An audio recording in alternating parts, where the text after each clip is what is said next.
கிறிஸ்துவுக்குள் மிகவும் பிரியமானவர்களே, உங்கள் அனைவருக்கும் இறைமைந்தன் இயேசு கிறிஸ்துவின் நாமத்தினாலே அன்பின் ஸ்தோத்திரங்களையும் வாழ்த்துக்களும் தெரிவித்துக் கொள்கிறேன். இந்த நாளில ஆண்டவர் உங்களுக்காக வைத்திருக்கிற வாக்குத்தத்தமான வார்த்தை மத்திய தின சுவிசேஷம் 28வது அதிகாரம் 6வது வசனம். தாம் சொன்னபடியே உயிர்த்தெழுந்தார். அல்லேலூயா.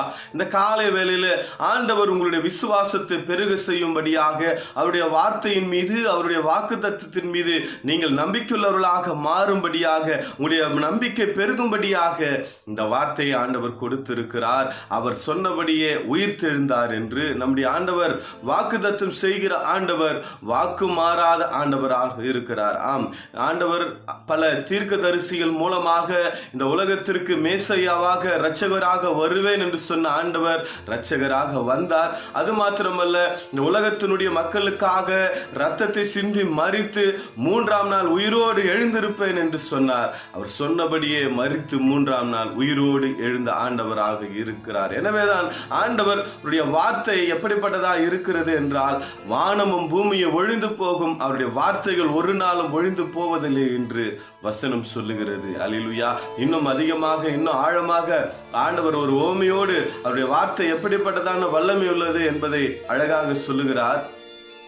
ஏசாயா 55ஆம் அதிகாரம் 10வது வசனத்துல, மேகத்திலிருந்து ஒரு மழைத்துளி எப்படி புறப்பட்டதுன்னா அது பூமிக்கு வர நேரடியாக வரும். அது என்ன பண்ணாது, மேகத்திற்கு திரும்பி போகாதோ, அப்படிதான் ஆண்டவருடைய வாயிலிருந்து புறப்பட்டு வருகிற வார்த்தை அது என்ன பண்ணாது, திரும்பி போகாது. அது நேரடியாக பூமிக்கு வந்து அது பூமியை நடித்து அதில் உள்ள விதைகளை முளைப்பிக்க பண்ணுகிறது போல ஆண்டவருடைய வாயிலிருந்து புறப்பட்டு வருகிற வார்த்தை அது என்ன பண்ணாது, திரும்பி போகாது. அவர் சொன்னார், அவர் சொல்லுகிற காரியத்தை அது என்ன பண்ணும், செய்து முடிக்கிறதாக இருக்கிறது என்று வசனம் சொல்லுகிறது. இந்த காலை வேளையில கூட ஆண்டவர் உங்களுடைய வாழ்க்கையில அவர் வாக்குத்தத்தம் பண்ணதை நிறைவேற்ற வல்லவராக இருக்கிறார். உங்களுக்காக சொல்லிய காரியங்களை அவர் செய்து முடிக்க அவர் வல்லவராக இருக்கிறார். எனவே நீங்கள் அவருடைய வார்த்தையின் மீது விசுவாசம் உள்ளவர்களாய், அவருடைய வார்த்தையின் மீது நம்பிக்கை உள்ளவர்களாய் அவர்களை நீங்கள் தேடுகிற போது நிச்சயமாகவே உங்களுடைய வாழ்க்கையில ஆண்டவர் வாக்குத்தத்தம் செய்ததை ஆண்டவர் நிறைவேற்ற வல்லமையுள்ள ஆண்டவராக இருக்கிறார்.